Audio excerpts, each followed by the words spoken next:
धन्यवाद या सविस्तर माहितीसाठी। नक्कीच, आणि त्याचबरोबर आणखी एक मोठी बातमी येते ती म्हणजे रायगड या ठिकाणाहून, कारण सरपंच पदाची चुरस लागलेली असताना दुसरीकडे मात्र आता रायगड या ठिकाणाहून येणारी सगळ्यात मोठी बातमी आपण आपल्या टेलिव्हिजन स्क्रीनवरती पाहणार आहोत।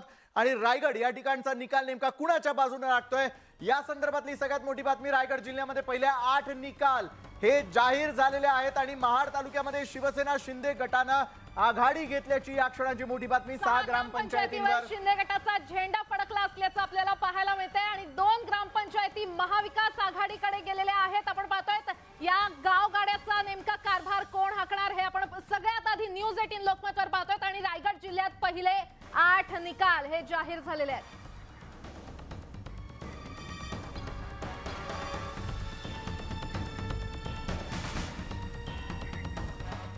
बरं, रायगड पाठोपाठ आता आजरा या ठिकाणाहून येणारी सगळ्यात मोठी आपण बातमी खरं तर पाहणार आहोत। आणि आजरा वासीय जे ते देखील न्यूज 18 लोकमत खरं तर यावेळेला पाहतायत, कारण सगळ्यात पहिले निकाल सरपंच पदासंदर्भातले हे न्यूज 18 लोकमतच्या माध्यमातून पाहायला मिळणार आहेत। आणि काय वाटतं प्राजक्ता, यावेळेला आजरा या ठिकाणाहून येणारी सगळ्यात मोठी बातमी काय सांगते ते?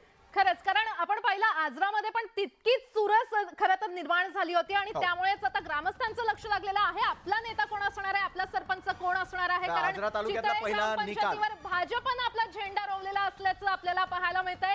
सरपंच उमेदवार रत्नप्रभा भुतुले या विजयी झालेल्या आहेत। नक्कीच या क्षणाची सर्वात मोठी बातमी येते आजरा तालुका ग्रामपंचायती संदर्भातले। आणि आजरा या ठिकाणचा पहिला निकाल न्यूज 18 लोकमतच्या टेलिव्हिजन स्क्रीनवर आजरा तालुक्यामध्ये चितळे ग्रामपंचायतीवरती देखील आता भाजपनं आपला झेंडा रोवलेला आहे। सरपंच उमेदवार रत्नप्रभा भुतुले विजयी झालेले आहेत।